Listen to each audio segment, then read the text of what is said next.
It's midnight. Yeah, midnight. Yeah, midnight.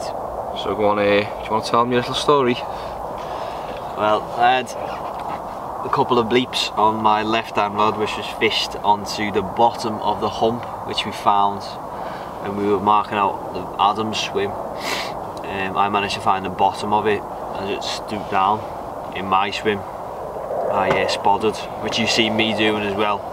Yeah, in one of the blogs. In one of the previous blogs as well, or the previous scenes in the blog.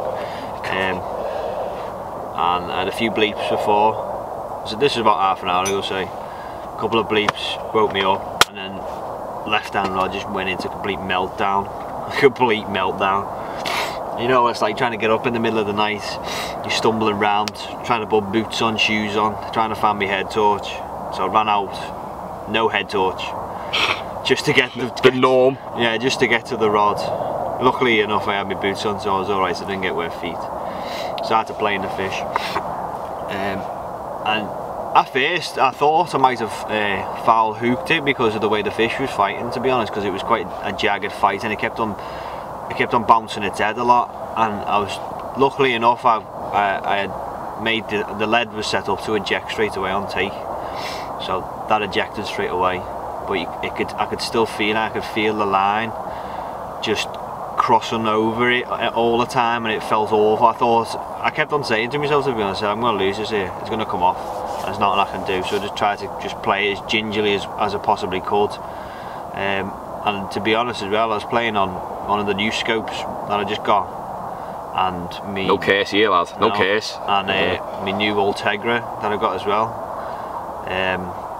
It's not one of the newest ones. It's one of the, what's it, 550? 550 XTB, XTCs. 5500, 5500, yeah, XTCs, yeah. I just bought it, not recently for the third rod setup, so I managed to christen them today as well. Anyway, after about 25 minutes, the fish eventually came to the surface. I think my heart stopped and my jaw dropped at the same time when I seen it. Because I was like, oh my god, because I've not seen a fish like that, you know, in a while. And I noticed what fish it was, and I was like, oh my god. And it dived again, tried to go through my other lines, managed to stop it, and it tried to get into the reeds to my left, so I had to stop it. So all the time it was just ticking off line, and I was just trying to keep steady pressure on, and eventually it dead stuck up. I thought, I'm going for it, and it went straight in the net. Bear in mind, on all this, I was snoring my head off. Yeah. Oh yeah, none of this, I'll help you, mate. Oh no. No. Well, we did agree, didn't we? We said if we catch a fish in the night time, net it yourself, and then come and give us a shot, and we'll do whatever we needed to do, photos and whatnot. So I then put it in the recovery sling. Oh yeah. Come and grabbed Adam quickly, woke him up from his slumber. Yeah. So it was to be snoring snooze. Yeah, from his slumber. Told him I caught a fish. He jumped up, grabbed the scales, whatnot. We went round, weighed it off the bat, and it went 27 pounds. Exactly, on the cue as well, like, yeah. 27 pounds. It was just. So I was over the moon because my previous PB was, I think it was 21 pounds 4 ounces. Yeah. Which I caught from. Same fish as mine. Yeah, which was a caught from Rosemary Wood, and that was last year. I caught that. First 20 I'd ever caught, and I've, you know, to come here again and catch another 20, but not just a normal. I know I'm in a high 20 now. You know, not that far off being a 30. Yeah. I say when we first weighed it, you know, I could feel the weight of it. I gave it to Adam to hold and said, "What do you think?" And it was heavy. It was heavy, like. Yeah, it was. I'd never picked anything that heavy up before, like, so. No, not a fish anyway. You know what I mean? No. It was quite a bizarre feeling, and I said, "Oh, you're not allowed to see it. Yeah, just let me." You know, because I seen what it was, and it was actually a fish that Adam sent a picture over to me via WhatsApp. And he said, I've got some targets and I want to try and get, maybe if we could carry on fishing this place. And I said, alright, okay, you know, we normally set ourselves little goals here and there. You know, Adam likes to have them targets to go for, to say tick off the list. Quite a few targets, if I give you that, like. Names, whatever, you know what I mean, but this was one of them, and so we sorted it all out, got the camera ready, got out the sling, lifted it up for Adam, and you know, it was the 27 pounds. Well, we presume, I I think it's the leather, isn't it? Yeah, it's a leather. There was no scales at all. No. Unfortunately, guys, we couldn't film it for you because obviously it's midnight. The light levels are not correct. Yeah. And it'd be a really poor quality. So I thought I'd just put some stills on the hopefully now.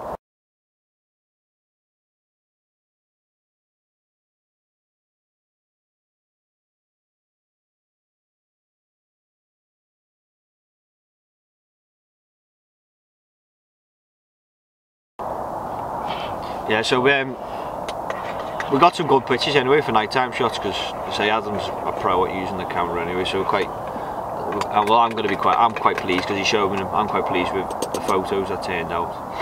That's an important point as well. What I done was when I took the photos, I made sure Mark was happy with them first because there's no point in going, oh yeah, they're great then, mate, and then he goes, well, I don't actually like them, you know. So I wanted to make sure that he was happy first, and then if he was happy, I was happy, and then go from there.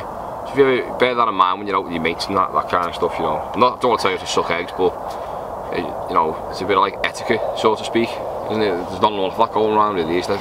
No, it's because something like that, especially for me, you know, it's important for me because my fishing time is quite limited, and then to come along and then just catch another PB, you know, Adam knows how much it means to me as well, as him as well, personally as well, because he's there with me, he shares the experiences that we all go through. So he likes to make sure that everything's perfect and that I'm happy, he's happy, and then you know we're good to go then, and then you know we sent it off back to the deep then to fight another day. So basically in here it was a barbed hook rule only in here. So when it came in, I ain't messing about trying to undo barbed hooks and stuff like that. So it just got snipped off with a pair of snippers, and just came out backwards then, and then just pulled the rest of the hook out, and that was it. It was done. Didn't need no propolis. It was hooked bang in the middle of the bottom lip. Yeah, no tear because of the barb. Yeah, because of the barb. I think as well, to be honest, if I'm honest with you as well, I think if I was using a barbless hook, I think that fish would have come off. Yeah, I shouldn't have said that much. Yeah, I think that fish would have come off. I like the barb cruise though, to be fair, because you don't get hook pulls. You know, it's very rare you'll get unless you didn't unless you went hook correctly, which is not down to you, really down to your rig. Yeah. I think with the amount of head shaking it was doing and things like that, I was a bit concerned that it was. But when it came in and I seen the hook holes with the barbed on it, I thought, yeah, that ain't coming out for what it was. But that was no damage at all. Wasn't no damage on the fish. I mean, the fish was pristine. It looked like a dinosaur. I'll be honest with you, but absolutely pristine. Not a scratch or mark like, you know, mishandling sort of mark what you get on a lot of these like runs water type things. No. If you were told when we first started coming, well, like obviously this morning that this wasn't a runs water. It's not an easy water to fish for, so it's, you know, don't expect it to catch really enough. And obviously you were in more of the unfavoured swim, weren't you? Because you hadn't done a fish for a while, and obviously man had done a 20 through the week. So like, oh great, because obviously I picked the place, so I got first choice, but Mark's actually sort of pulled off. I think so, yeah. You know, I fished. I brought 3 rigs with me that I'd normally use anyway, obviously just for the right situation. So I was fishing an IQ rig. I didn't fish a D style. I fished it with a bait screw on a swivel on the hook with a barbed size 6 curve shank from Sticky Sharp Tackle, which I use, and I called out a tiger nut, just a single tiger, and corked it, so it was just critically balanced basically on the bottom. Bit of putty to weight it all down. It was about 7 inches long, bit of anti-tangle tubing, 3 ounce lead, and that was it. It was off then. I think I was using a Nash Diffusion leader as well. You know, just standard stuff that I normally take anywhere with me nowadays, because I don't tend to stray from product to product. Now that I've found something that we're happy, we can both agree on that ourselves. You know, we find bait. You know, we find bait that we want to use, we stick to it now. We find products like hooks and that we like to use, we stick to it. Leaders, whatever. You know, we tend to stick to most things now that, you know, we've tried and tested ourselves, and we're happy to take anywhere. You know what I mean? So yeah, so I was, you know, I'm sat here now, like, just got midnight, freezing wet, but I'm over the moon. You know, the feeling that you get.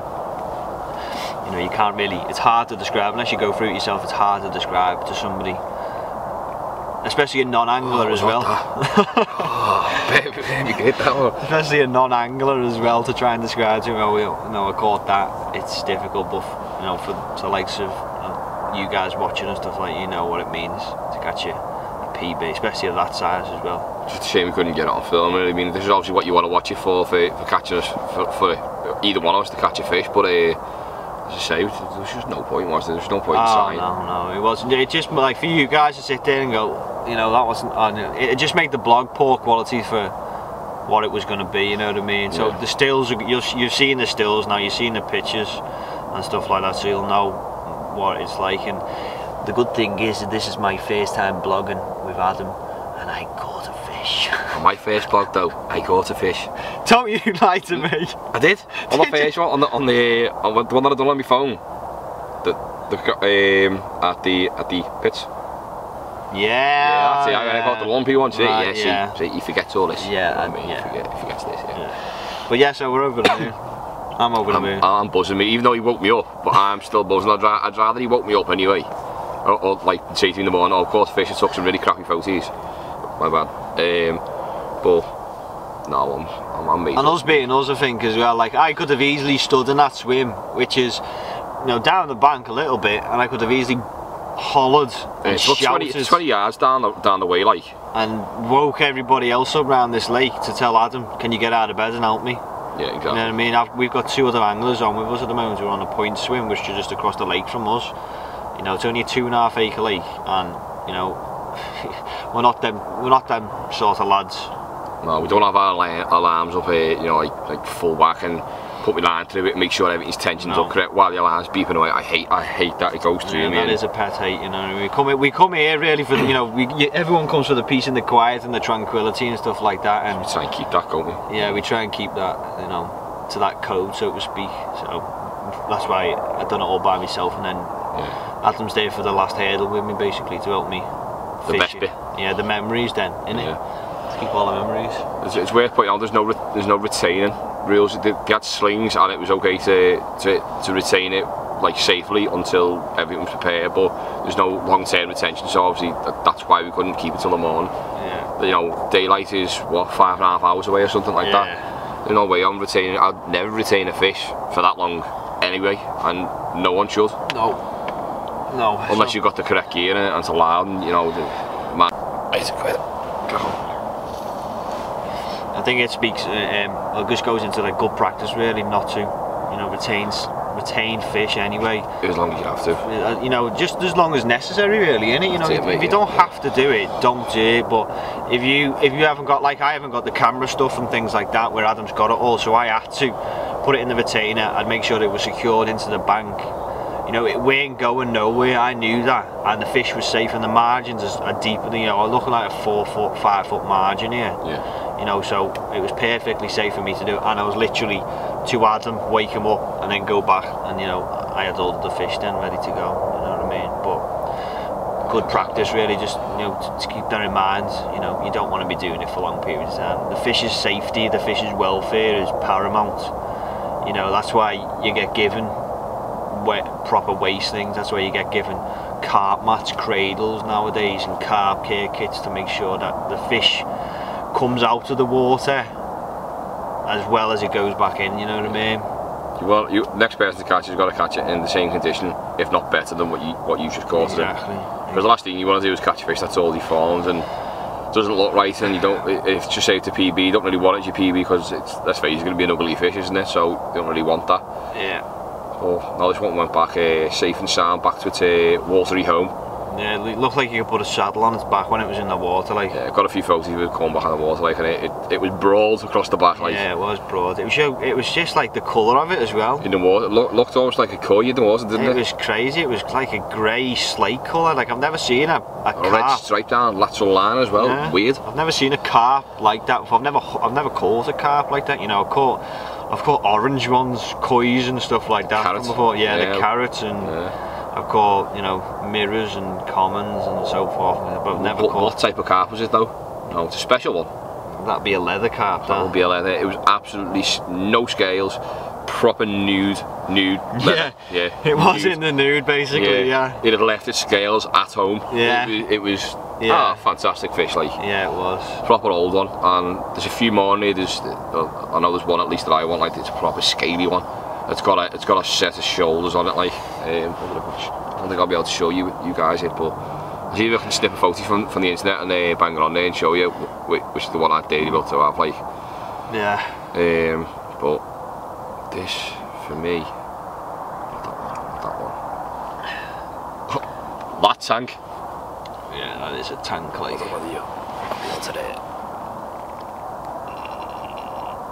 Yeah. Not particularly because it's all blade, but sorry about that. But if I get a fish in the night, I might be able to do a bit of a film because I've got a light bar, you see, that I plug into a power pack, but there's no way I could look that around to have Mark swim. Not a chance. No. Not a chance at all. But it's also worth pointing out as well that we are actually cousins as well. We're not also friends, but we're cousins as well. Yeah. No. Yeah, we are. He's also my best man for my wedding as well, which I keep on banging on about on these vlogs. But no, happy days. Just a celebratory coffee now. Black coffee as well, because there's no way I'm sleeping now. No way. It's alright. I've had me half an hour. As long as I've had half an hour, I'm alright. I'm used to that with the baby at home. Yeah, that's it. So we're all good now. I'm just trying to winkle at him another fish. I'll say I've just took that left hand rod out now. I'm just going to leave it now to the morning. So I may have just put my right hand rod on that spot. Yeah, so it was a bit of an encouragement now to just say to Adam, you may lad jump on the spot now, you may as well. I just had a line off it as well, didn't I? As soon as you got on the bivvy, at a beep. Yeah. So, which have been having all night, by the way. On my left hand rod, the one in the corner. I've been getting plagued with liners all night. Every time I put my head down, it beep, shove up again. Watch it go off, put my head down, beep. I was like, just one of them things. It's been a bit weird, that left hand corner swim today, hasn't it, really, for you? It's got to pay off. It's got to. Oh, we've said that. What happened this morning? It's got to, I think. Yeah. I don't think I told you. Or have I? No, I did. I don't know what I told you guys. I don't think you did. I can watch it back. Yeah. But if I haven't told you, basically what happened was a call of nature, let's say, happened. So as I said, I can't leave Mark with 6 rods, including, like, you know, 3 mine, 3 of his. So decent thing to do is take the rods out, rest the swim for say half an hour or so, and then what are you looking at? Critter. Yeah, so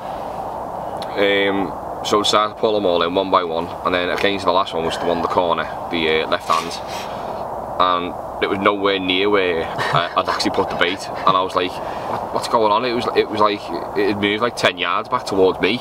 Yeah. And no lead. The lead was gone. It had shook the lead, whatever it was. I'd taken my lead off and hadn't hooked itself. It baffles me now to this moment of how that happened. But I can't sort of dwell on that fact, because if I do that, I'll be honest with you, I'll just sulk and I won't enjoy my trip. So I'll forget about it for now, and if a blank, then I'll kick myself in the face all the way home. But honest to God, everyone knows that feeling, but at the moment I'm absolutely ecstatic. In fact, Mark's caught a PB, like, and I was here, luckily enough to do it, like. Yeah. Aren't you glad I told you about this place, like? Yeah. So I'll take half of that weight. So what's that? Is that 13.5 pounds? I'll take 13.5 pounds. That's how Mark has really beaten the PB. That's mine now. We're basically called a pasty. Yeah. He's called one of them, like. But as I say, I'm made up for him, like, I really am. Basically, we've got obviously the rest of tonight. We've got all of tomorrow, and then we're leaving on Saturday. Yeah. So, leaving about 11, 12 aren't we? Shouldn't daft. Yeah, something like that on Saturday. We'll hopefully in a dry spell. We'll back down. Because I say today's been draining more than anything, because trying to obviously first day you want to try and fish effectively, you want to try and find the right spots, so forth and things like that. It's been that bad, the weather today, sideways rain, biting wind. You know, we were 10 mil boilies of hail. Pretty much, yeah, coming down, and then the sun would come out, and then it disappeared again. Thunder, lightning. Yeah. You know, all in. It was like all the seasons pretty much in one day. You know, the wind today. You know, we were looking at, like, I think it was like a mine. Oh no, it wasn't mine. It's like 1 degree, 2 degree. 0 degrees at one point, I think I came to. You know, actual like outside temperature and stuff like that. You know, we're in April at the moment. You know, it's spring.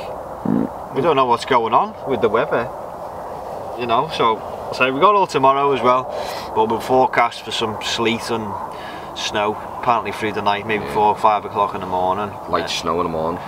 So we might get up to a white white or very slushy floor. Yeah, like we arrived this morning, didn't we? It was the same. Yeah, it was quite bitter this morning.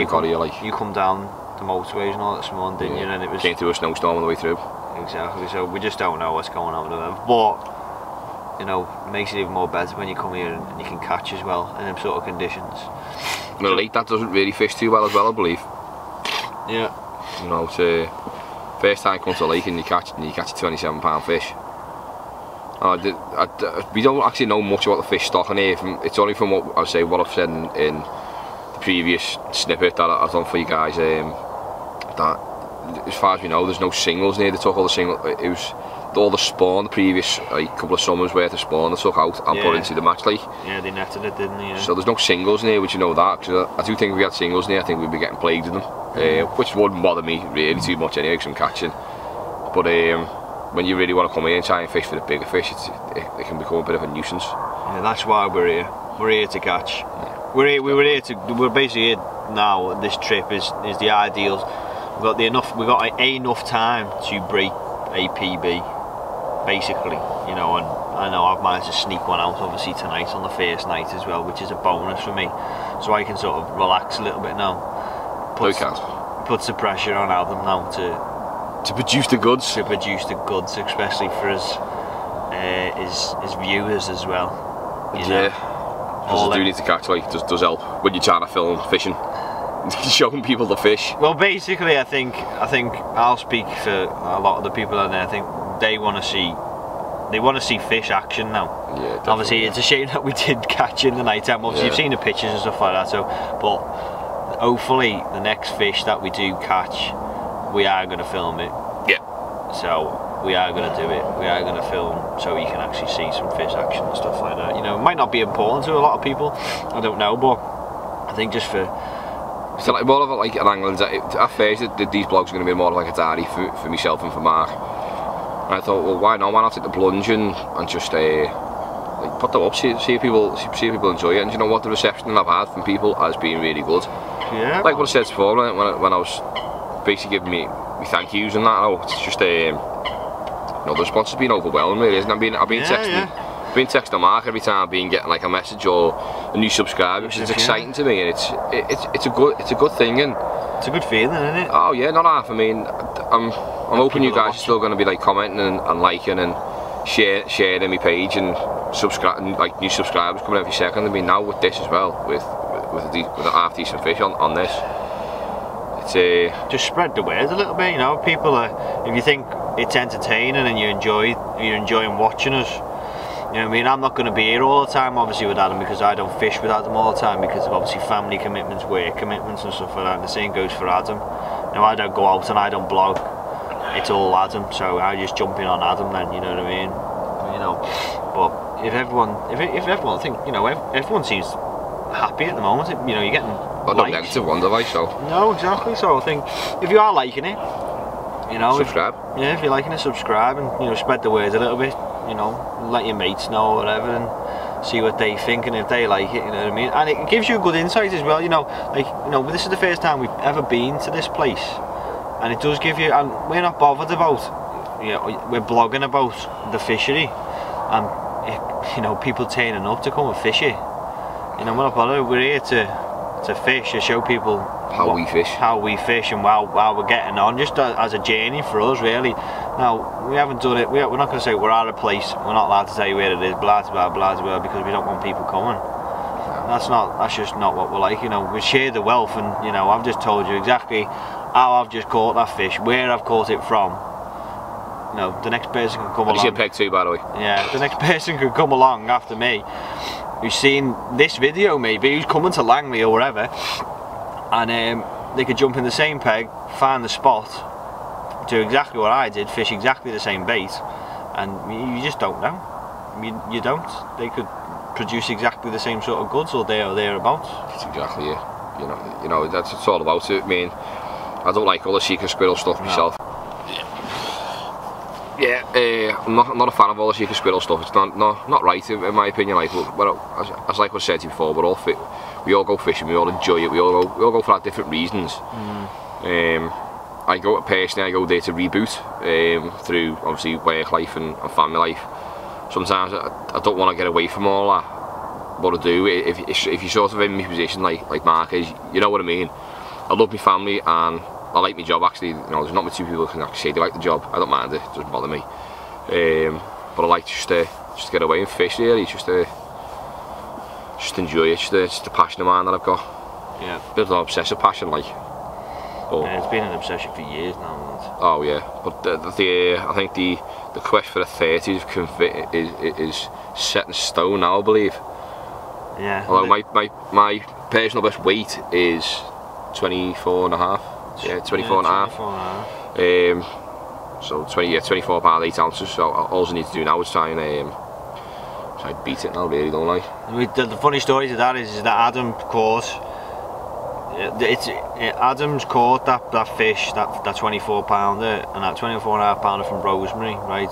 Which was the same fish that I caught last year at 21. So that was Adam's PB, and then it became my PB at the lower weight. At the same fish, the same fish and all that. So obviously now we've come to this place. Now I've jumped up to 27.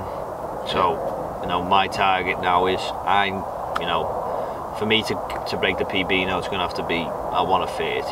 Yeah. You know, it's going to have to be, I want a 30. And there's 30s in this place as well.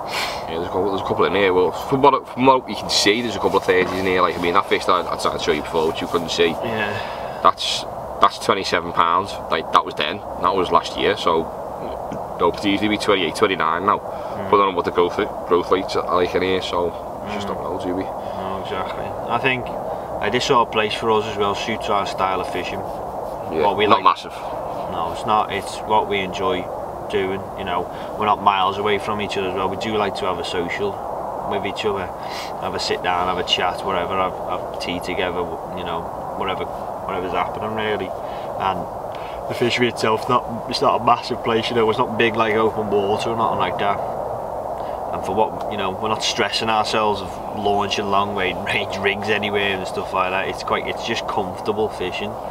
Pegs are well set up. I think the furthest shuck is I think I mentioned before, it was actually just over 30 yards. You know, that is nothing. I mean, I can probably underarm that if I wanted to. It just well, obviously it's a hell of an underarm, like, but it's, you know, it's best to fish to your strength. I mean, at that range we can be absolutely accurate, like on point accurate. Yeah, baiting accurately, you know, with the spot, with catapults. Yeah, you know. I've been using the catapult. He's been using the new Fox spot impact spot thing. Yeah, I've been using that, so, and that's been working well for me as well. You've seen it, me using it before. It's all good, you know. We're happy. I say we end up waffling on in the end, but as you can tell, we're pretty made up for what just happened. And I'm sore because I'm sore back.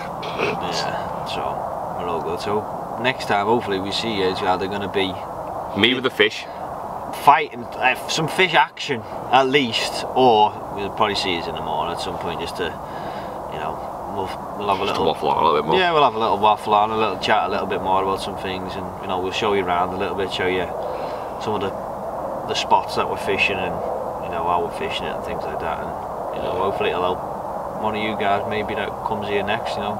If you've got any spare rigs knocking around, like the one you caught on, just run through what rig it is. Yeah, well, I've just do a knock up, don't today, do an exact rig or anything like that, like. Yeah, I'll do if people, you know, want to see the rig that I caught on, I don't mind showing them. It's easy enough to tie. Oh, was it a multi?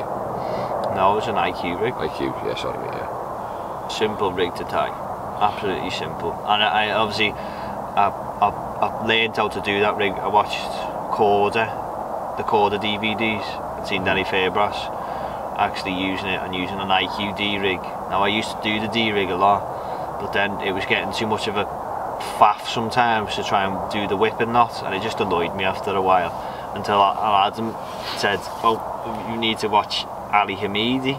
He does exactly the same thing, but he snips the hair off and puts a ring swivel on.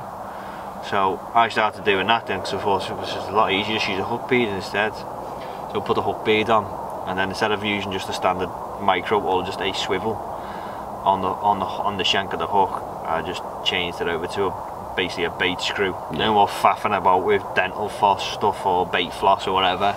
Cold hands. Yeah, you just, that's all it is, you just screw it in and, you know, it's easy enough. Don't get me wrong, I mean, with that you'll sacrifice a little bit of movement, but I think there's a company there, I think it's Tasker, and they do a bait screw on a little ring as well, so you do get that movement if you wanted to, but I don't know where you get them from. I have seen them. Well, that's what I've got. Is that what it is? Well, I got mine from Sticky Sharp Tackle.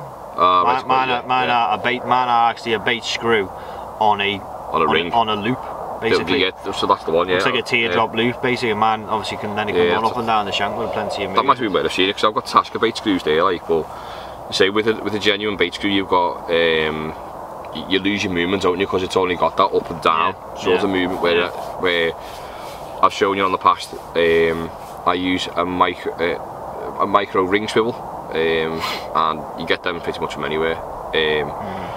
I use that because it gives you that 360 movement and that on the bait. Now I favour that over the hair sometimes, but it's tight to the shank. You hook. I mean, if you want that presentation, it's ideal. But if you don't, then you just go for the longer hair, you know, a proper hair then. Yeah, pretty much, isn't it? You know what I mean? I love it, me. I love tinkering with rigs. It's a bit of a geek when it comes to that, to be fair. And the only way to find out whether you can do them or the work is to try them. You know, if you don't try these things, and you know, if you don't try and do a whipping knot to see if you can do it, then you know you just progress on from there. You know, I started doing it and then I could do it, and then I realised there was an easier way.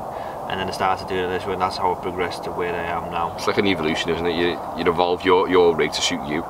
Exactly. Just because someone's catching on something doesn't mean that you're going to catch in the same rig. If you can evolve it to suit your style and suit your situation, then you do that. Lengthen it, shorten it, different coatings as well, depending on different materials. Obviously, you used the fluoro there, weren't you? So yeah, just fluoro. I think it was IQ. It was just a standard IQ, but it was in £20, so it was quite a stiff material. Yeah. And I just steamed it straight over the cattle as well, and curve shank barbed hook on it. That thing ain't coming out. You know, as soon as that's in, the way that rig, if anyone's ever seen that rig before, that IQ rig, it's got such an aggressive turn with the fluoro because the way it comes out of the eye. You know, as soon as it goes over your hand, it wants to catch hold straight away. With a balanced bait on, because of the bait screw, you know, I normally I'd fish 2 tigers over the top, and I'd floss them together, but I decided just to use the one on the bait screw, and you can only fit 1 tiger on then, but it balances perfectly with the curve shank. Does it? No, especially with it, you know, you're balancing it right with the weight of the bait and the hook. Now, if you went any lighter than that size 8 sort of thing, sort of like, well, you won't be able to see that, but it'll just sort of sit like so. Yeah, it just hovers above the hook slightly, you know, with a balanced bait, it just hovers right above the hook. It's not lifting the hook up. If you run like maybe a size 8 or, you know, going to a size 10 maybe, you know, that's when the cork and that may start lifting, and it will make the hook too light. You know what I mean? You need to make the bait really light, and then that hook slightly heavier then. So as soon as that fish picks it up, the hook wants to go down, basically. And you know, it speaks for itself really. You know, I've had no losses on that rig. I've taken that rig plenty of places. And caught. And same with the other rigs. You know, I've got utmost confidence in them other 2 rigs that I'm fishing at the moment. There's just no fish at the moment. There's just no fish on the spots. As we can't see nothing no more because it's gone dark. We struggle today to find any fish because of the weather. You know, so I think in a way I was quite lucky that I managed to snare that one. Well, you pre-baited it really with a spobbing and all the stuff out, didn't you? Which worked out well, and we have seen slicks coming up going through the day, but we resisted the temptation to cast on it, and this is the one that we were going to pinch the movements from, so I was going to cast from one area, he was going to cast from the other, and it just turned out we fancied the other spots better, so we thought we'll leave that, let it rest.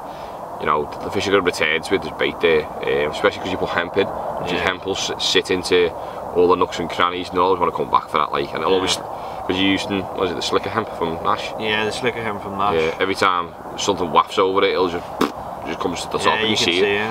We even see it in the rain, didn't we? It was like, yeah, you texted me. Yeah, I texted him saying that you look, stick it out the bivvy. you got a slick coming up, and there was like, say, like just a bit bigger than dinner plate. In a little pocket. Yeah, it just came up, just like, just pobbled up. Just flattens off the water, and you know then there's something on the spot. And you know, I decided, I've been fishing the margin with that left hand rod for most of the day. I've been seeing the reeds knocking and things like that. You know, we presumed it might have been something in there, but I think it was just small stuff. Nothing was happening. Yeah, that's not being at a line or something. I think there's loads of roach in here. I've seen them all tail walking, so yeah. I think I'm getting hammered by them at the moment. But there's nothing big enough for them to get the face into. So, but I think we're going to try and, I think tomorrow, we're going to go at it, you know, fresh head and stuff like that. I think I might put some more bait onto that spot tomorrow now. I'm going to try a maze rig. I think I'm going to try. I'm going to try and put critically balance a couple of grains of maize. I think I'm going to take a leaf out of your book and I'm going to do that. And I don't change my style of fishing. I don't do that. I'm going to go at it like, I generally just like boilies and pellets, me. That's my fishing like. I say we've got tigers there, we can use the tigers as well. I also have a tin of them in my bag. Yeah, I think, you know, we can open the tigers up and use the tigers up, basically I'll just use a single tiger out there. Hemp snails too.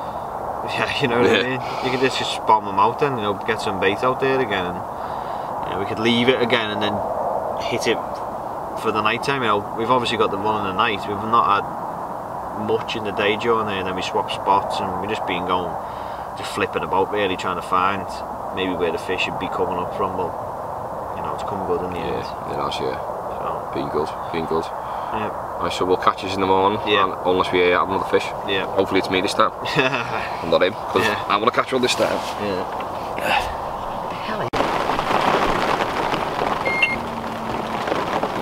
Now it is actually snowing.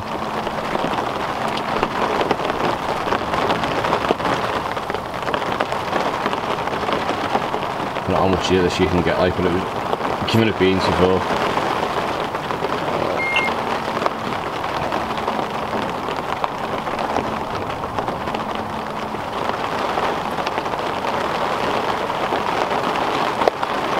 Nothing to report just yet, just cold. Just ordered me breakfast to be at about 10 o'clock after this sleet or snow, whatever it is. Decides once they go away, and then I can redo my rods then. Catch you in a bit.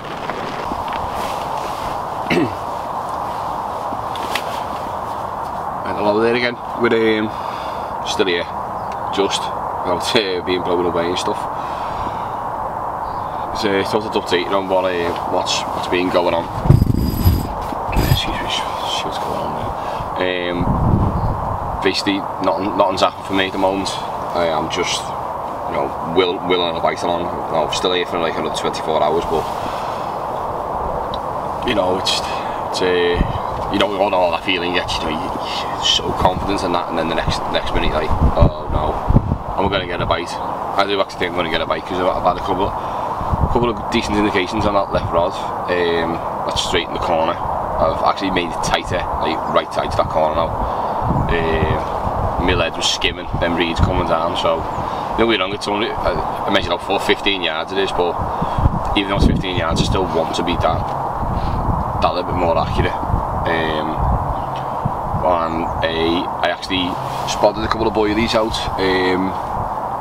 I put about 10 spons of pellet, mixed pellet out there, 4, 6 and 2mm pellets. It's a variety of different types of pellets, mainly krill and bloodworm, but there is some like fish, I don't know, like the fish farming ones, you know, that you throw in. They're in there as well, but let's just see how they go.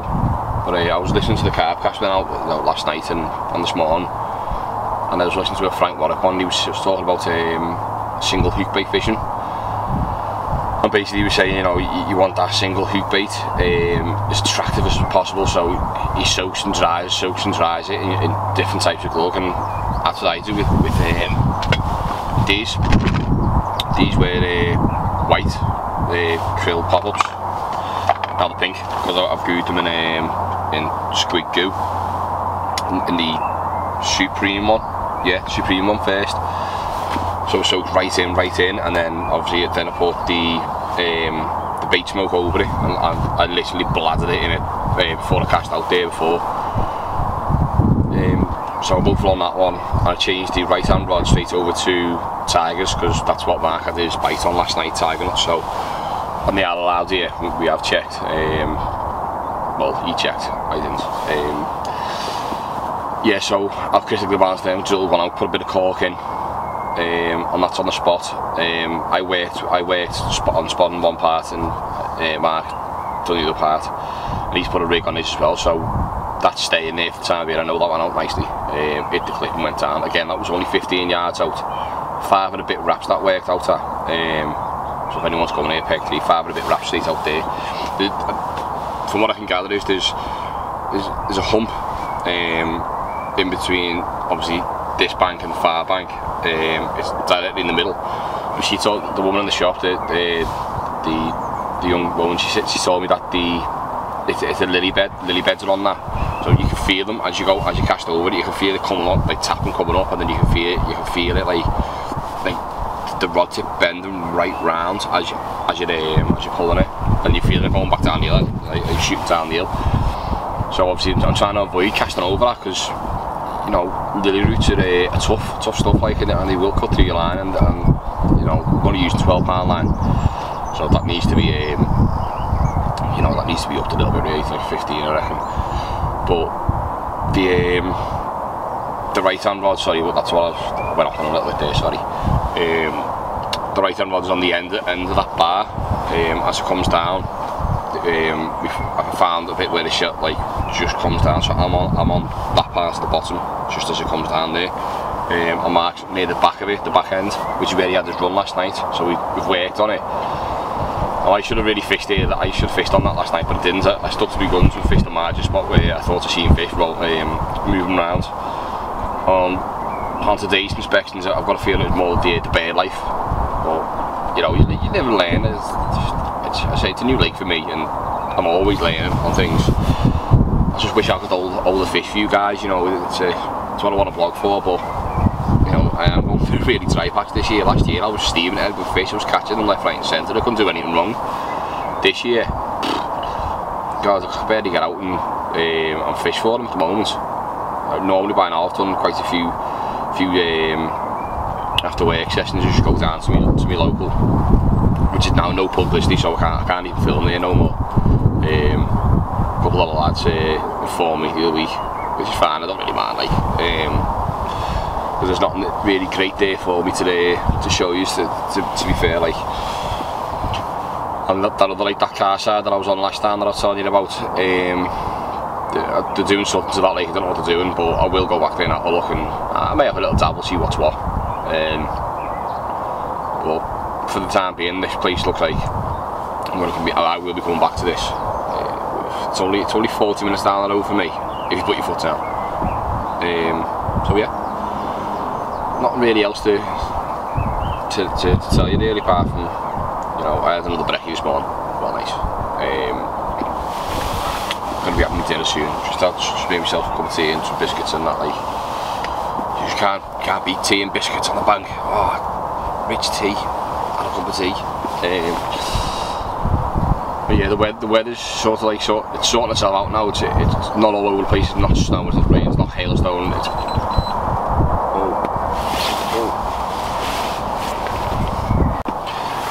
Sorry about that, I had a couple of phone calls there. One off the lad in work who's banging into his fishing, keeps on asking me to, well, not asking me to do anything, like, but just asking advice and stuff, which I'll always give him, like. But you know, the steady vlogs again, lad, you getting in work, right? You hear me? Yeah?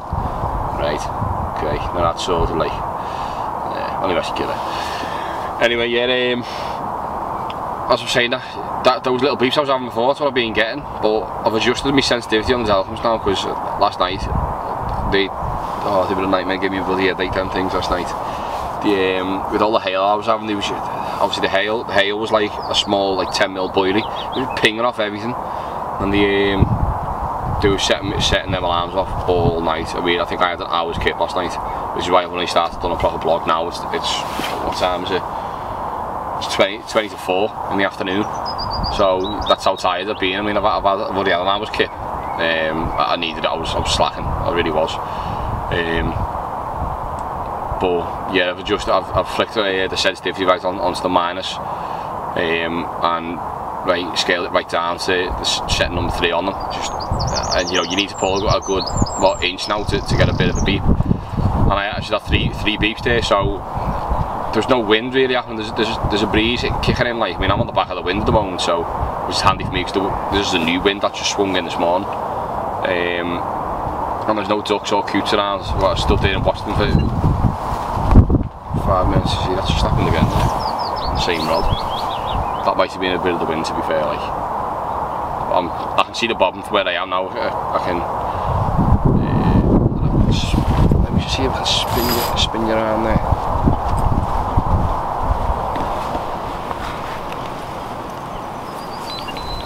See?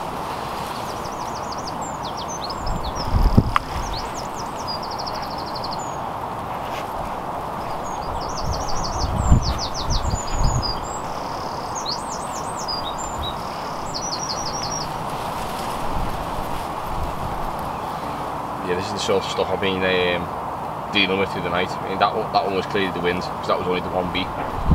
But that one before, you heard, was quite a few beeps. So I'm pretty convinced there's fish in the area.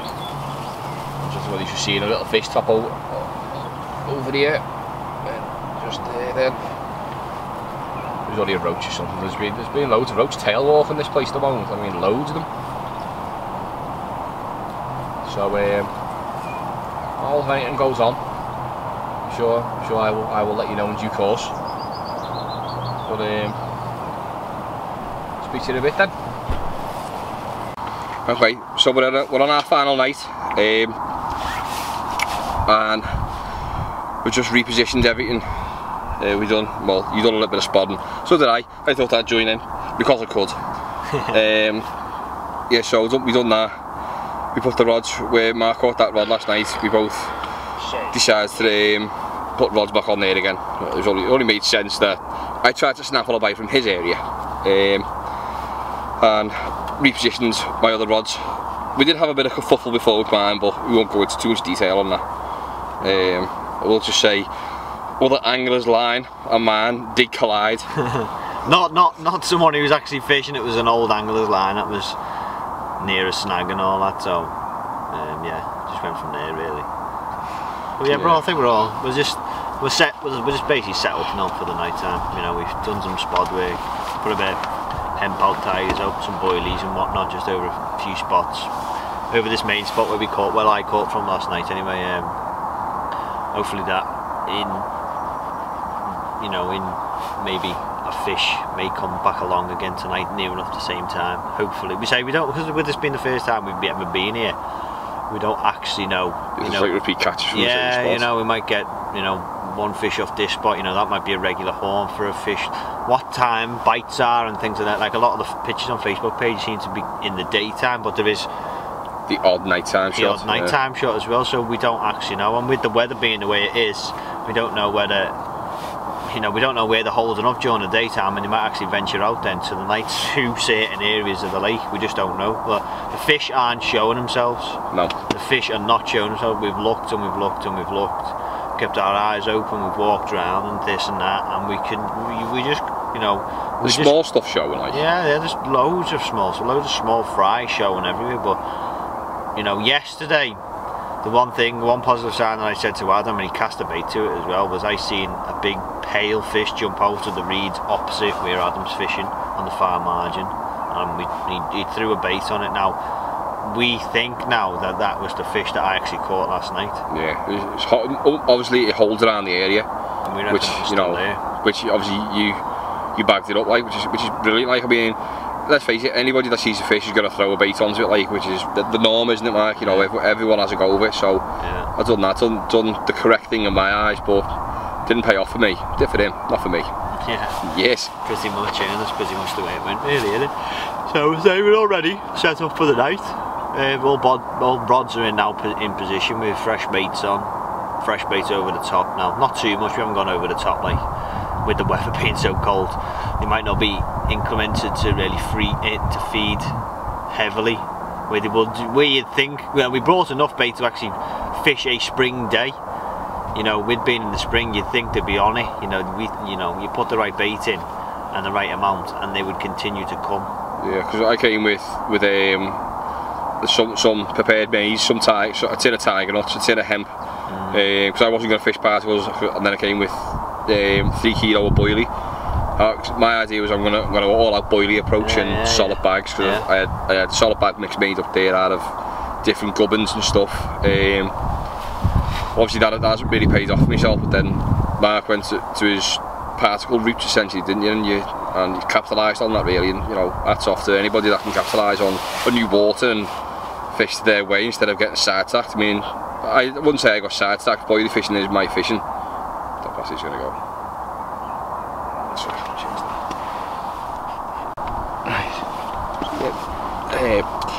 Where were we? I forgot where we was up to really. Oh well, in that case then, because we forgot where we was, we have a special, and who is across the way? We have 2 carp virgins across the way. Yeah. Never done a night in their life. No. They haven't came really kitted up for the deal. Like they've just went and bought what they could. Everyone's got to start somewhere, but we've got two novices across the way, should we say? Yeah. He was used to. He came and spoke to us before. He wanted to have a little chat with us, and he said he wanted to give congratulations as well for catching the fish last night. To which I just turned my head because it wasn't me. Yeah, so I stood up proud. Yeah. Brush it off. But yeah, he then, you know, he admitted to us, you know, this is the first time we've ever done a night, you know, the first time we've ever been to a water like this and so forth and things like that. So we, you know, me and Adam being the people who we are, you know, we give them some tips, you know, told them what we caught the fish on last night, the area and stuff like that and so forth, and just told them to, you know, just be patient and just work at it. You know, don't rush things. Don't keep reeling it in. It's not a runs water. It's not a pasty water as well as, you know. It's not a match lake either. No. No. So he's came really. He said he's got a heavy feeder out there. So he's fishing a method essentially, which is it's great, and that's the way me and you started our carp fishing routes. We used to fish a method feeder a lot, and we tore places apart with, but they were runs waters now. But yeah, he's on a lake here with predominantly 20-pounders in here. You know, I'm not saying he's not going to catch like, but he's going to have to keep on redoing that method feeder every 15-20 minutes. I'd say so, yeah. Yeah, I wouldn't be doing that. No. I have done that once a bait and all, and it killed me. In fact, we ended up going home early that night. Yeah. You have to phone the bailiff. Yeah, I remember that. It was an emergency at home. Yeah, there was, but that's another story, as I say. But I think I might actually take it back to bait and all one day, I reckon. Yeah, we have talked about it a few times. We put our foot down a long time ago. Well, not a long time ago, Simon. It was only a few months ago when we heard about the price increase. That went from £30 a night to £35 a night. Now, because their big common started whacking a weight on. Basically, because the big common came out, the queen of the lake. Basically, it came out. It came out to one of, I think it was someone. I think someone associated with the head bailiff there. We're not too sure. We can't quite recall, but. As soon as that happened, the owners put it wasn't Roy, the bailiff, who put the prices up. It was actually the owner. Yeah, the owner put the prices up because he seen an opportunity and thought, I can capitalise. People are going to want to fish for this big common. Don't get me wrong, it's a stunning common, mate, isn't it? You know, it's absolutely bloody massive homegrown thing. Yeah, not an import, pure English. Pure English carp. It's bathing commons are something of beauty because you don't see anything like them. The wrist of the tail is immense. The shoulders are huge. It's just a deep fish. Like I'd love it. They're all immaculate condition. Like, if you ever want to see, like, especially for around the north as well, northwest, we don't get many fisheries like that. So bathing is like, you know, it is like the crown jewel, so to speak, around the big fishing as well. It's got 3 big fish lakes on it. Yeah, you know, you've got the quarry, you've got the bridge, and now you've got Glovers. Glovers is the newest one, isn't it? Glovers is the newest one, which is, you know, it's constantly producing fish. You know, if you don't mind paying that sort of money, then, you know, it's up to you. I think the bridge and Glovers, I think they're still £30, you know. Are they? Yeah, I think they're still. I know the quarry, but the quarry's got the biggest fish in it. I think it's got a £50 mirror in there, or it's very near £50 or something. You know, that place is mint as well. Yeah, it's going to be mint. It produces a lot of good. There's a lot of anglers there that go that. Good anglers as well. Yeah, that's what I mean. Professionals. There's Ian McMillan fishes there. Yeah. There's Andrew Bowler, he fishes for Abercar. Yeah. Terry Edmonds, he goes there. Yeah, Terry Edmonds goes there. A lot of socials go on there, you know, through different tackle companies. Big names, like with Roy being associated with Shimano as well now. And Daiwa. And Daiwa. Not Daiwa, Dynamite Baits. Yeah, Dynamite Baits, yeah. You know, people are constantly going there, and people will pay that money. And if you want to go and fish for a 50 pound common, you know, go at it. I'd say go at it. I'd give it a whirl. The only thing I particularly didn't like about the lake is the key situation. You need for that one. You need to use the essential shed, chalet type thing. I mean, I think you can use your bivvy if you wanted to, because there's enough room for them. But you need to go around, pick what peg you want, and go back to the office, get your key, and then go back again. And if you wanted to move pegs, you have to do the same routine again, but you have to do it before the next man does. And it's very much that sort of place, you see. But apart from that, you got the bridge, which I actually like the bridge pool. You only fish from one bank there if you've never been there before. The furthest chuck is what, about 120, 130 yards? To the far margin. To the far margin, and that holds some nice mirrors in there, like some really stunning. I think they killed the weed off in there as well. They dyed the water. I'm not too sure whether that's what they did, but the weed's now being cut back. So they dyed the water. They blued it or something. They dyed the blue. Yeah. Same sort of situation what they did down in Linear. Most of the lakes down there, they killed off most of the weed because the weed growth was stupidly excessive. When we fished it was so weedy, it was difficult to try and fish and find spots and things like that. But now they've taken control of that and taken care of it now. And I think Roy himself has done an awful lot of work to do that, and you know, his fishery management skills. He's you know, I'm not one for bigging people up. Like he's done a good job. Like, and he does tutorials now. Tutorials, so if you ever do fancy going onto a tutorial, give Roy a shout at Maiden. But you know what? He's an absolute sound bloke as well, isn't he? Yeah, he's full of tips. He's helpful as anything, man. And he says hello to you, like, you know, he's not, you know, not arrogant, is he? Not arrogant at all. He's a proper nice bloke, man. He's he came round and he was just told us about the spots and all that. Obviously, we fished the bridge. No, it wasn't just the bridge. We fished the, what was the other one? The middle pool. They've got a middle pool. They've got a runs water, which is bloody massive, like. Yeah, it's a big run. It's just dead long, and me and Mark made, as usual, we didn't pick the easiest route. No. We decided to fish into the middle. From the peg where you can't get to, more water. Yeah, longest path from the car park. Oh yeah, it was a trek, but it paid off because there was a fella fishing opposite myself. He'd been there, what, 24 hours already? Yeah. It looks like his kids and his mate hadn't caught a bean. I go there and flick a rig out, and within 20 minutes I'd had a fish on the bag. Yeah. Alright, it wasn't very big. It was probably about 10, 15 pounds, something like that, if that. I don't think it was that, to be honest, about 10 pounds. But I was just getting that all the time, and then you were getting the same way, and you fished the opposite, you fished behind me. And there's a thing in there, isn't it? If you catch the koi, it's you get 24 hours, is it? Yeah, or 48. Yeah, you get something free, don't you? It's £20 as well, isn't it? It's not a small fish, like it's a decent fish, like. But they've got another one, the dam pool up there as well. That's another specimen thing, more like a runs water. You know, there's not as many big fish in there, but that complex has got some lakes. I didn't think about it. You've got loads of match lakes as well, if that's what you're into. Easily accessible from most places as well, man. Where else have we fished though? I mean, we fished the local places like Rosemary Wood.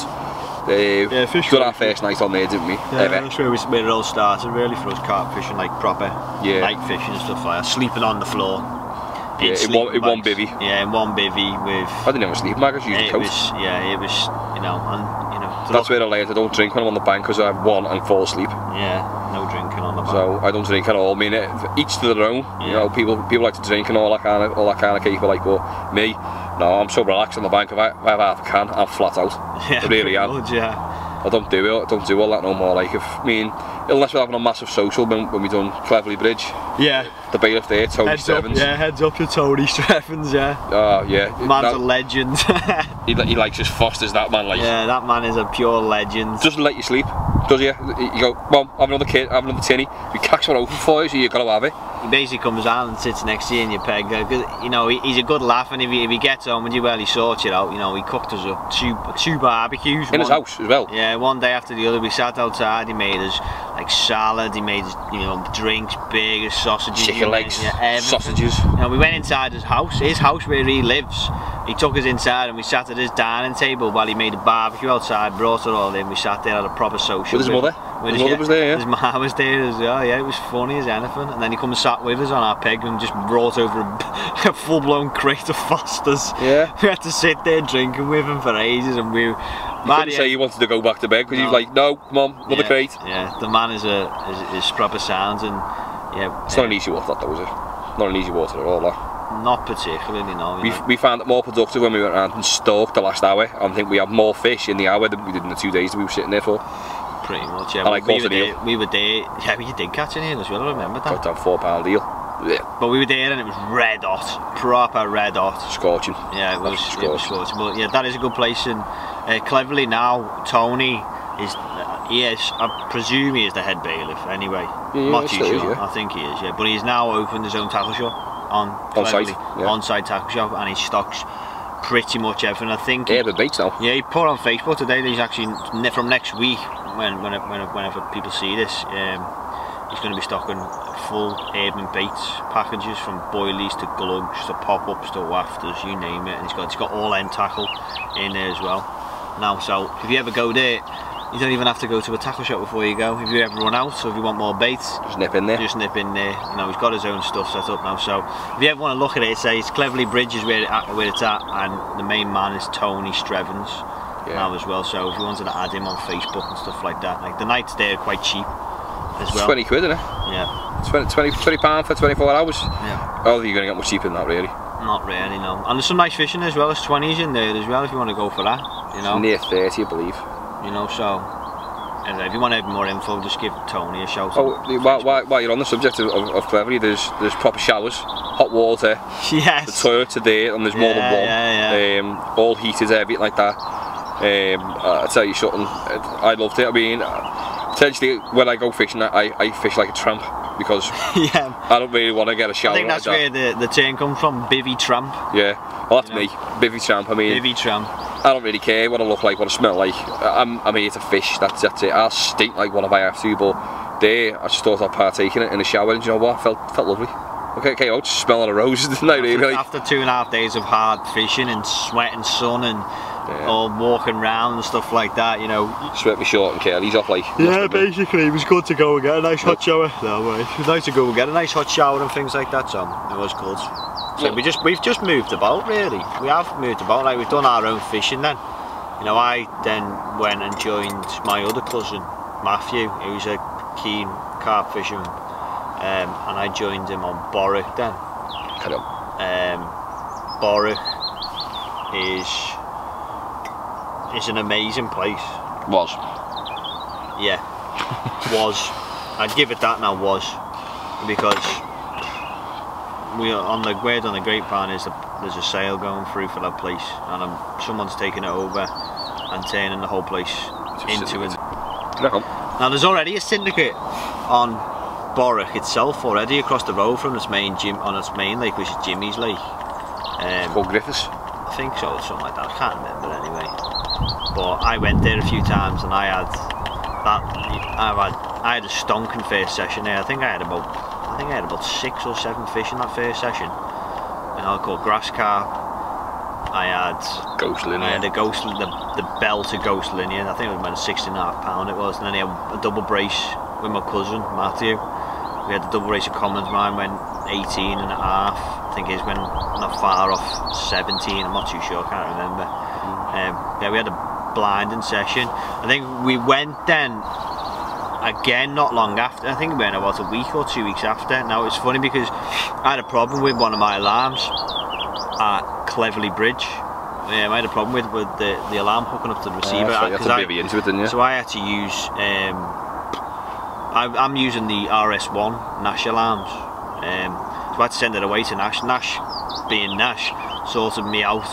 But obviously I had hit it on a bank holiday weekend, so I couldn't get my alarms back and all stuff like that. Anyway, it was a bit of a fuss. So I had to borrow Adam's Stelks. So I borrowed Adam being Adam said, take good care of the baby, so to speak. Yeah. And yeah, you can borrow them. Like you're using them. You look after them. If anything happens on your head, so be it. So I was like, yeah, okay. So we went there again. We fished in Peg 1 it was a nice sunny day. I think we'd had a few fish. Matthew had a few fish as well, and he caught 27 or 26 pound common, which he named as well, the Scouse common apparently. So we done that, and it was one morning when I was there, and I was in bed. He was awake, he was next door to me because we bivvied up, and I was in my bivvy, and one of the Deltons was off singing off. Now I jumped out of my bivvy, me being so hasty to try and get to some rods, tumbled over. Oh yeah. I fell on the slippery bank, like, and I mean fell. You broke a bank stick, didn't you? Yeah, bent me bank stick right over, so knocked the whole of me rods, all my rods off. So I only fishing 2 rods. Knocked all the rods off, knocked the front rods over, the delks went as well over, everything fell to the deck, and I was just sat there. Matthew was in stitches. He was, you know, I was in the long grass with legs in the air, stuck, with a rod in your hand. just in, yeah, basically trying to hold this rod.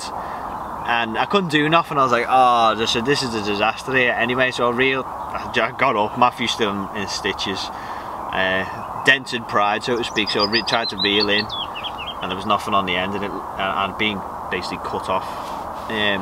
Boddock was quite a weedy lake, isn't it? Yeah, I'd been cut off. It cut me quite far up the main line as well. So I didn't think nothing of it. So I just, you know, sorted it all out. I think the session ended later that day. And then we went back again about 2 weeks later, and Matthew had, I think it was another common. That was the 28, wasn't it? Yeah, the 28 pound common, the patch common. That's he right. had, yeah, the patch common. And Matthew caught the patch common. We all over him, we weighed it, taking photos, and we brought it in to unhook it. And he took his hook out, and he noticed there was a little piece of line sticking out the side of its mouth. And we were thinking, what the hell's that? Matthew, no. We got some forceps. It was only just in the back of its mouth. There was a hook. And Matthew took it out with the forceps, brought it out, and he went, oh, there was a rig in there. Obviously it shook everything off it. The rig was completely safe.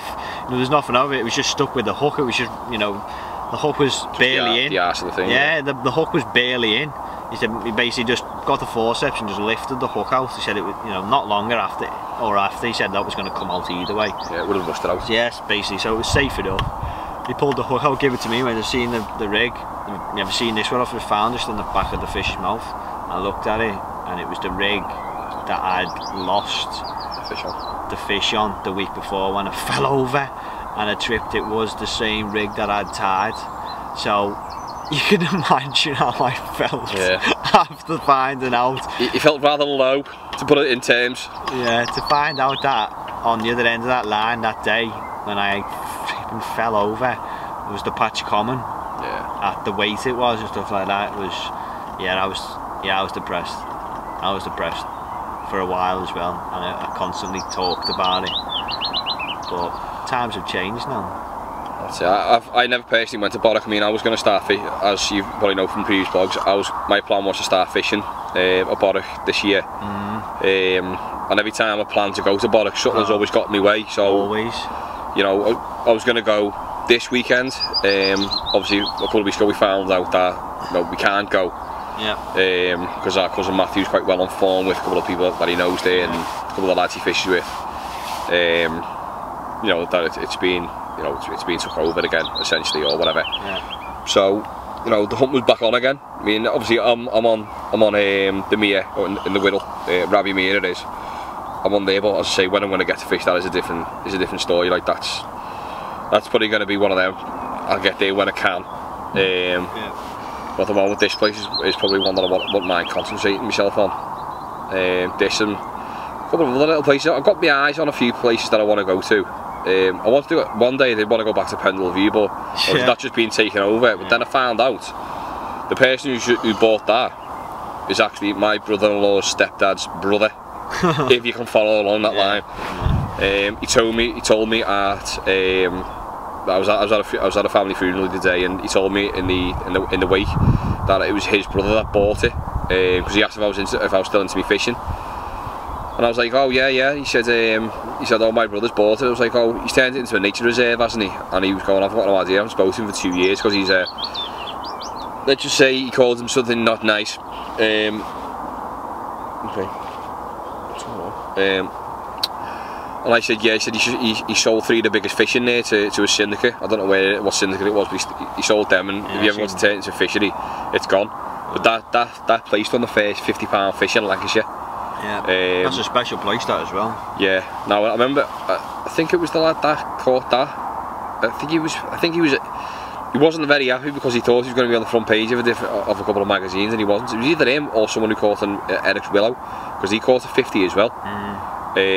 One of them was fume because they thought they were going to make the big I am and going to get loads of sponsorship deals and all that. I mean, I may have got my wires crossed there, and may have got it completely wrong. I'm not sure that. I'm not going to quote anybody on that because that could just be hearsay for all I've heard.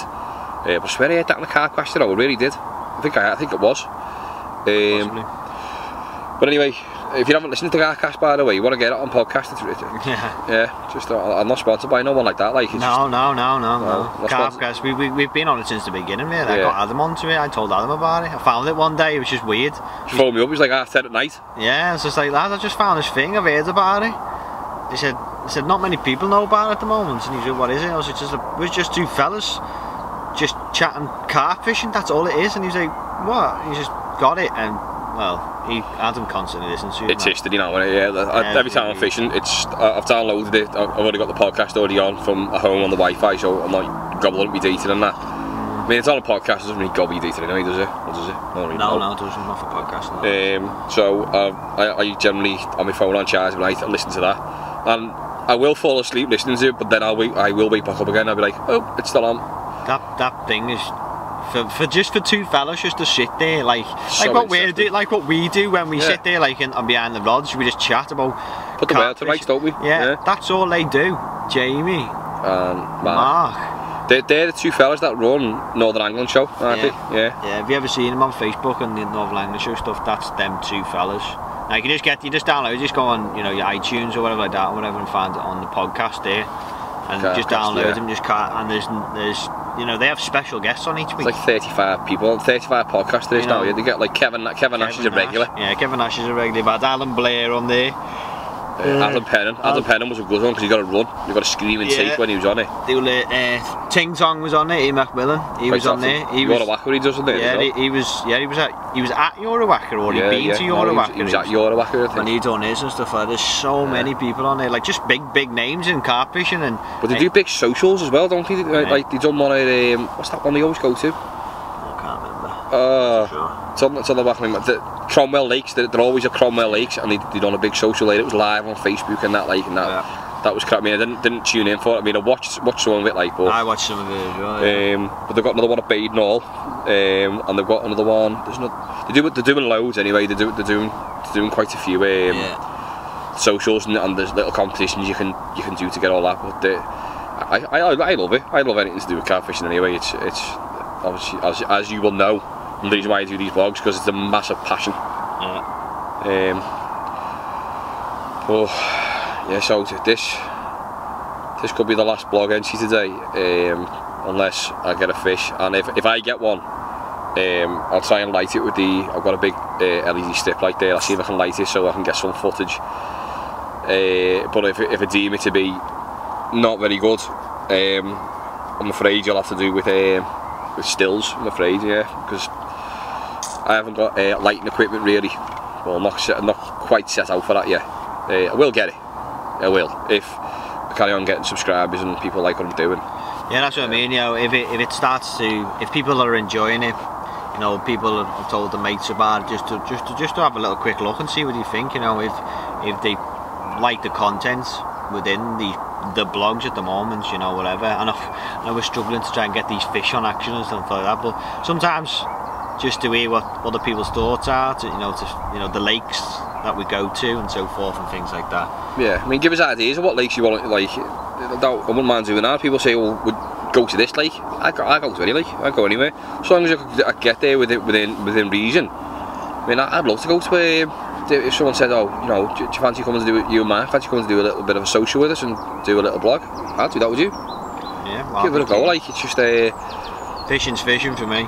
Yeah, that's exactly it. But as we're saying, this lake, Langley, at the moment, is going to be the one that we're going to be targeting. So do bear with us with the fishing in mind, because obviously it's not an easy water to fish, so we're not gonna have fish on the bank every time we go. But saying that, I know most carp bloggers, they will bank fish, but they've been hitting that lake for years, months. You know, this is my first time. This is my third blog. But you know, there's a lot of bloggers that don't actually catch fish. I mean, look at the carp catcher now. I love it. I love his stuff. But he's got loads of blogs there. Like they're on for like over an hour. He doesn't catch none, but he's so mesmerised by what he's doing. He's so knowledgeable. He's full of wisdom. He's like a wizard. He is the carp wizard, isn't he? Yeah. Like, I think his name's Steve. Steve, yeah. And even if you want to throw him questions on Facebook and stuff like that, he's quick to answer you. Oh yeah, within minutes. What I mean? With him, yeah, he's really good. He's really helpful. You want to say, you know, if you enjoyed the blogs or whatever and stuff like that, you know, just to sit, you could sit there like his blog after like for an hour. Now, isn't he? Yeah, he's selling his own bait now. See, that's the thing. I used to make my own bait. Lead nicely on from that. I used to make my own bait, didn't I? I used to, you know, I got into a bit of a fad last year. Like, oh, let's say I had all bait making stuff, and when we used to, well, I used to try and hammer out loads of 18mm boilies by hand. Oh, that was hard work. Remember, I made 10 kilos for home farm. Oh yeah. God, that killed me. It took me weeks to get that together, but we got it done. We caught on it as well. Yeah. I decided to up my game, buy proper ingredients, not someone else's base mix, and knock it together myself. I ended up buying my own ingredients, putting them together, trial and error them all the time, and then it came down to one, the K blend, I think we called it. Basically, it was a krill mix, like high in fish meals, you know, pre-digested fish meal, L030, not L030, it was LT94, and then just standard fish meal, and then there was obviously other bits and bobs. Krill meal was in it. So there was a lot of meal in it, so it became very high solubility and protein content, which is all very well and good. Like, but then I have to try and knock it together somehow. Find the time. Found the time, obviously with family life and that, and then knocking it up in the house was difficult because it didn't smell very nice. But yeah, I was struggling one day, so I messaged that Steve, the carp catcher, and he basically just put me right on a couple of bits and said, I won't tell you how to do your own bait because everyone's got their own way of doing things. It was very nice the way he put it and very well managed, very helpful. And then he just said, why don't you subscribe to my Carp Catcher Plus channel? Now it's 50p. 50p. You know, I went, well, how much is that, Steve? And he went, it's 50p, mate. And I was like, oh, is that it? I thought he was going to say like it was a couple of quid, like a month. And he goes, no, it's 50p. And I was like, is that it? And he went, yeah, one off, 50p. I was like, sound. He said all my recipes are on there. I was like, oh well, spot on then. Proper bait making videos. Yeah, proper bait, like on for like over an hour. Shows you them start to finish. Brilliant, spot on, mate. Yeah. Done that, learned a load from that. Didn't ever make any of his recipes, but I got loads of ideas and tweaked my own. And then we started catching them. Quite well. I started catching consistently. You used them a lot, didn't you? Yeah, on a local lake, and our cousin Matthew did as well. And he caught the very first time he caught the mugfish. Yeah. He'd been after this fish for years, and he used my bait for the first time. And the next thing he got this fish, and he's like, I haven't caught the mug. And then he caught it again on the same bait, and I was like, it must like the bait. And then I was catching every time I used it. It couldn't go wrong. Yeah. But obviously now I haven't got the time. My shed is stuff full. Just ran out of time, didn't it? With family commitments, work commitments. You were coming home from work, and people were saying, "Can you make this up for me? Can you make that up for me?" And it was just hard. Yeah, and I was selling it in work at the time as well. You see, I had, you know, a lot of people in my work fish, and they were saying, "Can you make me this? Can you make me that?" I want 3, 4, 5 kilos, and I'm like, oh, and they come home to me missus and saying, "Listen, the lads in work want me to make some bait," and she's just saying, "Okay, it's fine," but you could tell she wasn't really happy about it. So I had to sort of give in to that one, which is unfortunate because I like doing it, but you know, I'd rather have an easy home life than have a hard home life, essentially. But so I enjoyed the bait making. Like that was really good. That was a good little process to go through at the end of the day, wasn't it? You've done it and you know you can do it. Especially when you're catching your own bait. When you catch your own bait, the feeling is brilliant because you've done that from start to finish. From the rig, the bait, the ingredients, the thought, to putting it in place and then bringing the fish in and have it on the bank in your hands. That is just, I mean, if you see it on my Facebook page, most of the fish that are on there are from my own bait. Apart from the big 20 pounders there from obviously sticky baits, I've caught all my big fish on sticky baits so far, which I'm an average user of, as you will know. I do actually love it, like, but we have done for years, haven't we, with sticky baits, like, you know, I've tried a couple of different other baits, but sticky baits has just got a lot more faith in. I really have. We went through that phase thing like most people. We flitted about from going from like Nash to mainline to dynamite baits. Oh, saying that, the crave, I will say the crave is one of my favourites. Krill and crave together, what a potent mix that is. Both absolutely stink of bum, but yeah, brilliant. That's a way to describe it, like, yeah, definitely. Yeah, then we just said to each other one day, let's just stop messing about and just get on one. Yeah. And sticky baits then was the one that we went on to, and then the krill was out. Penning was promoting it quite a lot, Adam Penning and all that, and he was catching big fish and stuff like that. And he'd done a video. I don't know if it's on YouTube or not, or on that. Is it charging? What's it on? 24. I'll sit on it. Jesus Christ. Yeah, Adam Penn done a video with Brian Jarrett, I think his name is. He owns Hinders. Yeah. He done a video there to talk about all the stuff that's in the krill. Went through it in pure detail with Brian himself on a video. You probably find it on YouTube if you wanted to have a look at it or whatever. And so then there'd be light. Nope. It went through like that, and then so we started using it. We enjoyed it. It was, you know, results speak for themselves, really. You know, you get out there, you just try these things. I'd advise anybody really to give it a go.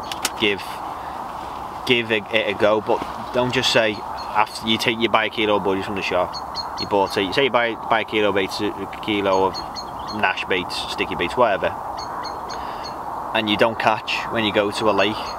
Don't think it's the bait. That's not working. Don't think it's the bait. Fish might not be there. The watercraft comes down to. Exactly. You know, everybody knows. You know, you might be beginners watching this, whoever. I don't know. You know, you don't know the sort of people that are watching this, but don't get wrong. We're not preaching saying, "Oh, we know it all. We know this. We know that." Shit.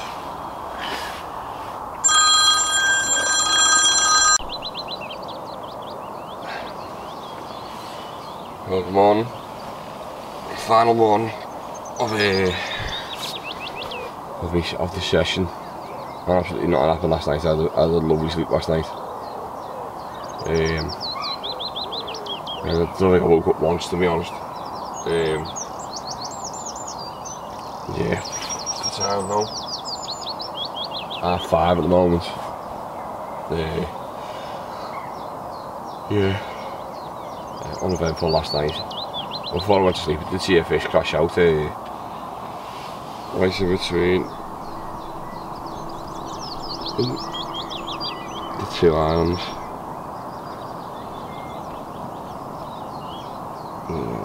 Right there. So I see a fish crash out about here. Yeah, big thing as well. Did see a couple of bits of activity over our spot as well, but to no avail, not last night. So you can just sit and watch the rods for a bit, can't you? That's what I saw myself on.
Yeah, well, good morning everyone. Yeah, as I said before, eventful, uneventful last night, should I say. Nothing happened. I think our Mark's still asleep. Trying to make myself a cup of tea at the moment to wake myself up. The gas is running out a little bit. But you know, just because this is a blank doesn't mean I'm gonna hang my head in shame and all that. There's no harm in blanking. Like, see, now I know what tactics will work and what won't. And don't get me wrong, it's been bloody freezing as well, like proper cold. I'm not making excuses by any chances, like, but we were told when we first come on here, when we first booked, that this was no easy water. It's not a runs water. Don't expect it to be a runs water. Don't expect like loads of fish to come out, because probably there's a chance that there's not going to be any fish coming out. Lucky enough, our Mark, of course, his new PB, unbelievable looking fish. Like, I've never seen anything like it in my life. Looks like a proper dinosaur. But this is probably going to be the last time I'll be fishing for quite some weeks, because I've got stag do's, weddings, my actual birthday. If I can get out fishing as and when in between, probably just be for the day session, like, but I'll try my hands to get this filmed, because the camera comes everywhere with me now anyway. But you know, thanks for watching, everyone.